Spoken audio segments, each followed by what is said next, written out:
Yang saya hormati Dewan Juri dan tak lupa sahabat Maps yang berbahagia. Perkenalkan, saya peserta dengan nomor undi 47. Pada kesempatan kali ini, saya akan bercerita kisah Sunan Kalijaga. Kalian pasti sudah tahu siapa Sunan Kalijaga kan? Salah satu kisah yang akan saya ceritakan adalah kisah Sunan Kalijaga dan Kerasakti.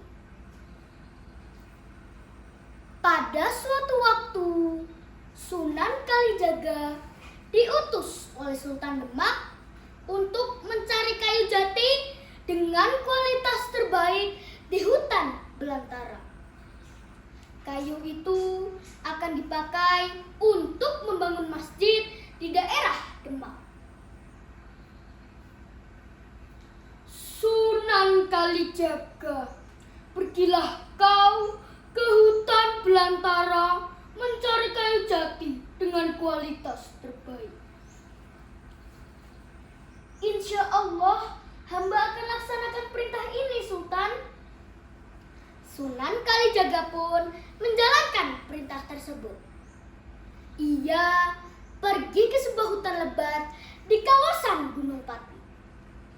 Konon, hutan itu sangat lebat dengan pohon-pohon jati yang tumbuh subur. Sesuai perintah Sultan Demak, Sunan Kalijaga mencari pohon jati yang paling bagus dan paling besar. Sesampainya di hutan, Sunan Kalijaga mendengar suara burung berkicau, angin sepoi-sepoi, dan gemerisik dedaunan. Sunan Kalijaga berjalan perlahan, lalu berhenti menatap pohon raksasa yang menarik perhatiannya. Masya Allah, inilah pohon jati yang kuat dan indah. Pohon ini pantas menjadi tiang masjid. Tiba-tiba terdengar suara kera-kera bergelantungan di atas pohon berteriak. Kera-kera itu rupanya merasa terganggu dengan kehadiran Sunan Kalijaga. Beberapa kera turun dari atas pohon, mengepung seakan-akan siap menyerang Sunan Kalijaga.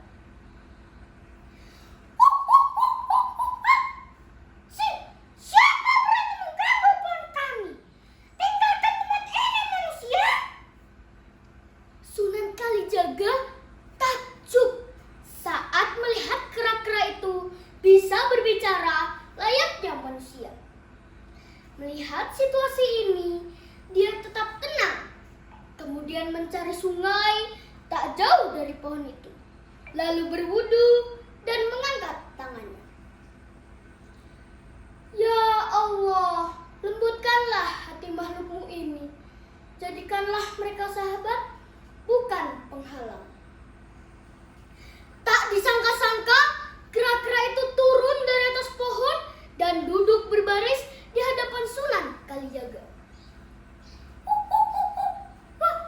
Wahai wali Allah, kami mendengar doamu. Kami siap tunduk pada perintahmu.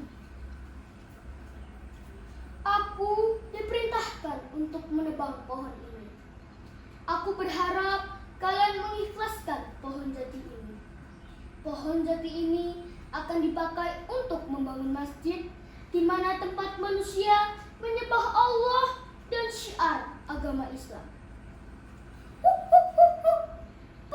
Pohon ini rumah kami, tetapi demi rumah Allah kami ikhlas. Namun izinkan kami ikut bersamamu ke Demak. Tidak, sahabatku, tempatmu bukan di Demak, tempatmu di sini, menjaga hutan ini. Janganlah engkau pergi, tapi rawatlah alam ini.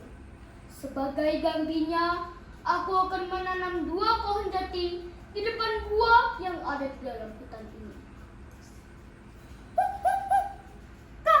Kami akan patuh pada perintahmu, Sunan Kalijaga.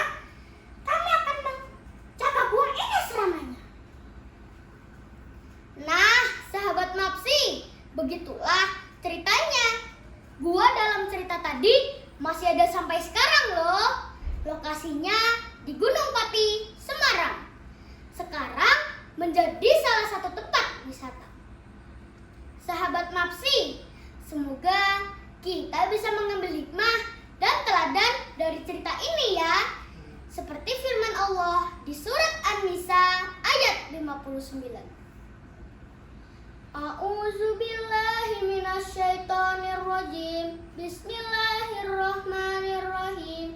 Ya ayyuhallazina amanu atiiullaha wa atiiur rasul wa ulil amri minkum.